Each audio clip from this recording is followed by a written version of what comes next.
The original King Kong from 1933 is one of the most influential special effects films ever made, as well as one of my all-time favorite movies.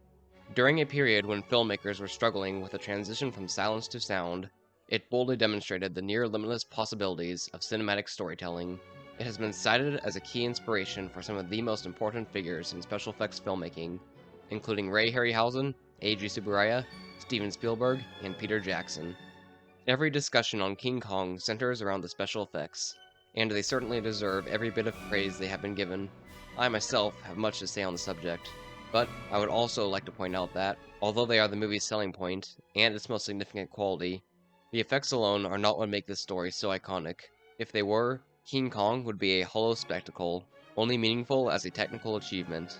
But many people have been deeply moved by this film. Peter Jackson himself admitted to crying the first time he saw it. In every area, King Kong is a superbly crafted film. Writing, directing, costuming, acting, sound design, editing, and music blend exquisitely into a tight, entertaining, and poetic narrative. There's much to praise and dissect between the monster scenes. This video will be the first in a 3-part review of King Kong. Part 1 here is an overall review. Part 2 will be a thorough analysis of the stop-motion sequences. Lastly, Part 3 will be a careful breakdown of the film's themes. I hope to see you around for the full ride. King Kong is just too important and too entertaining to not recommend to everyone. The story of King Kong is classic. The fatally ambitious Carl Denham leads a movie-making expedition to the uncharted Skull Island. Shortly after arriving, the lead actress, Ann Darrow, is abducted by the island's natives and sacrificed to their god, Kong, who is immediately infatuated by her beauty and takes her into the jungle, where he is pursued by Denham and his crew. King Kong is a film imbued with the spirit of adventure. Much of this is due to the producers and directors Marion Cooper and Ernest Schoedsack, who were adventurers themselves and had many times flirted with death. Their intrepid energy permeates throughout the film. Characters relish in the thrill of the journey, and every development in the world building is treated with reverence. It's quite contagious to the viewer. The script, conceived by Cooper, developed with only partial success by Edgar Wallace and James Creelman, and finally perfected by Schoedsack's wife, Ruth Rose, is one of the most marvelous I have seen in a monster movie. Its efficiency is comparable to Casablanca. Not a single line is wasted. Every necessary piece of character development and exposition is clearly established before Denham's crew even arrives at Skull Island, allowing the rest of the film to be nearly non-stop excitement. Most movies with action as dense and extensive as King Kong become a bore, but not this one. Unlike those others, the audience is invested in the characters and fully understands their motivations, thus allowing the story to continue through the adventure rather than being interrupted by it. It is easy for writing as efficient as this to come across as cold and mechanical, but instead, Rose's screenplay explodes with personality, humor, and humanity. Different characters have their own speaking styles and vocabulary. Their interactions with each other are colorful and engaging. Additionally, much of their dialogue is highly memorable and quotable. There is a poetic quality to the whole story. I won't go into detail on themes until part 3 of this review, so I will just say that the film's central ideas are established at the very beginning, hinted at throughout the middle, and resolved with the final line. It's an exceptionally satisfying process for the viewer. The pacing of this film is simply perfect. It spends just the right amount of time in New York and on the ship. The audience becomes familiar with the characters and is eased into the story before the fantastical elements enter, without feeling any impatience for the monsters to appear. This pacing is also carried through to the action scenes. They are not unsatisfyingly short, nor tediously long, but just the right length to supply the desired thrills without losing any tension. Of course, it is not just the writing that makes this story so effective. The direction and cinematography are great. It isn't flashy, but the filmmakers utilize the camera well. Shots are layered, and actors are placed in poses that are both interesting and realistic. Each scene has its own personality. When Kong and his fellow creatures are on screen, they look appropriately enormous thanks to a mixture of low camera angles and smartly placed reference points, such as people, windows, or trees. The sets and costuming contribute to this as well. The film's locations are detailed and colorful, despite the total lack of color. Each character has a striking wardrobe that almost conveys as much about them as the acting and dialogue do. The editing of this film, done by Ted Cheeseman, is outstanding. Like the writing, it is efficient, not wasting time on long shots. Clever interplay between characters is heightened by well-timed cuts between the actors. Where the editing shines, however, is during the monster scenes. The The time between cuts is shortened, increasing the intensity.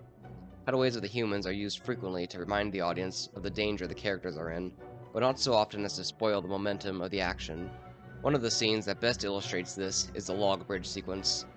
The rapid cuts between master shots of the full spectacle, close-ups on Kong, close-ups of men clinging to the log, reaction shots of Driscoll, and the bodies falling to the ravine floor, sell the brutality of all these lives being annihilated in a few short moments. All this clever writing and talented filmmaking would be wasted if the characters weren't any good. Thankfully for King Kong, it has one of the best groups of humans in any monster movie. The driving force of the film's story is Carl Denham, the movie maker who will stop at nothing once he has been inspired by a crazy idea. Later portrayals of this character greatly vilify him in order to better support the theme of man's manipulation and destruction of nature. But this strays far from what the original Denham is. He's a solid, honest man who cares about his friends and keeps his head in an emergency.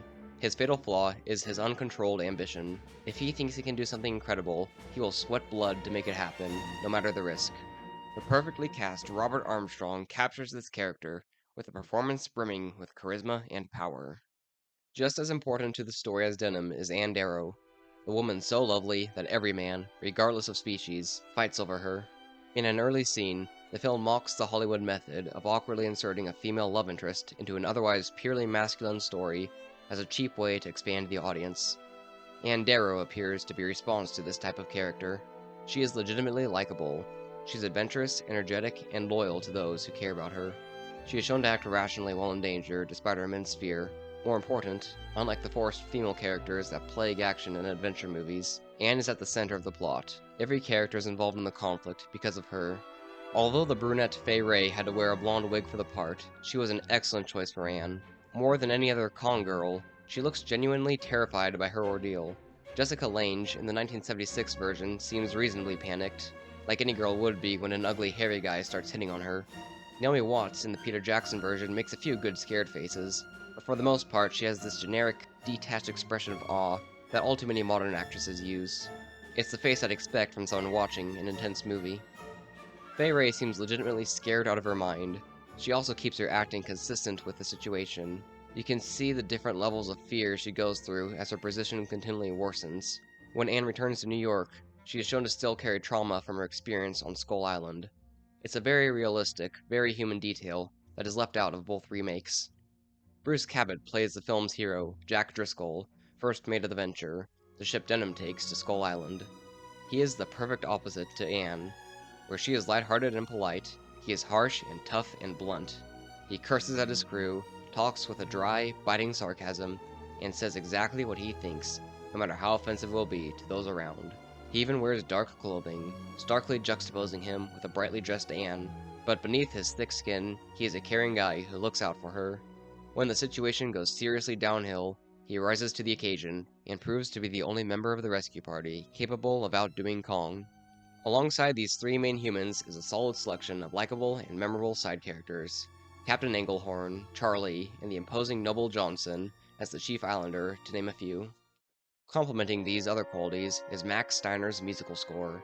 At the time, sound in movies was a recent innovation, and filmmakers were hesitant to incorporate music into cinema, believing it would distract the audience and break their immersion.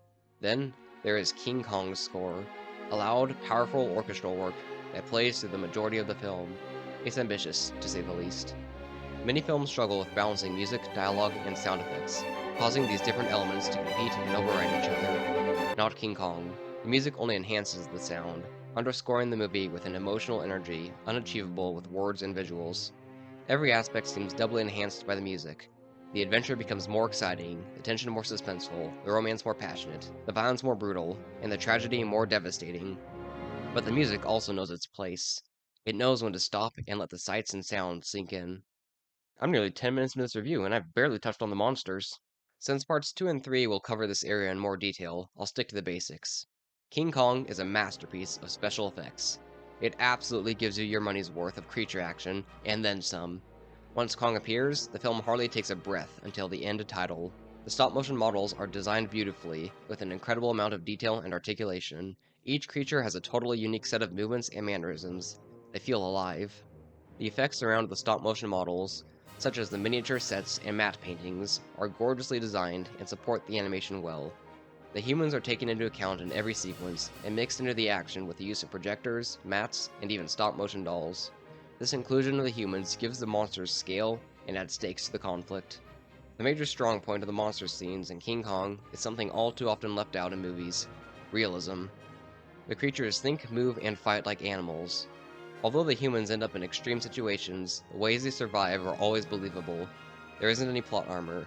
Characters only live because of either their own abilities or a plausible stroke of luck.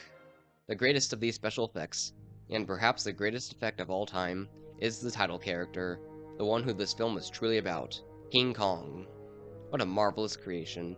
Simultaneously awe-inspiring, frightening, and sympathetic, he is a monster countless subsequent filmmakers have mimicked but never duplicated. His physical abilities and intelligence make him compelling to watch in fights with other creatures as well as humans. The expressive and emotional range Willis O'Brien and his team were able to supply Kong is more than many human actors could dream of achieving in a lifetime of roles. As great as the rest of the film is, Kong steals the show on every viewing. In my Indiana Jones video, I refer to Indy as a representation of the ultimate adventurer. I think Kong is the flip side of this idea. He is an adventure's ultimate danger. The original King Kong is a monster movie that excels on every front. The story is simple, yet engaging, the characters are likable, and the special effects are marvelous. It immerses the viewer in an adventure that is simultaneously believable and fantastical. Beyond its influence on cinema, King Kong has, over the decades, gained relevance as a historical document. Watching it today feels like opening a small, neatly packaged time capsule and glimpsing into a different era in American history. I have much more to say about King Kong. I've barely addressed O'Brien's stop motion, and haven't even begun analyzing the film's themes. But I want to get this video finished in a reasonable amount of time, so those topics will have to wait for another day. Stay tuned.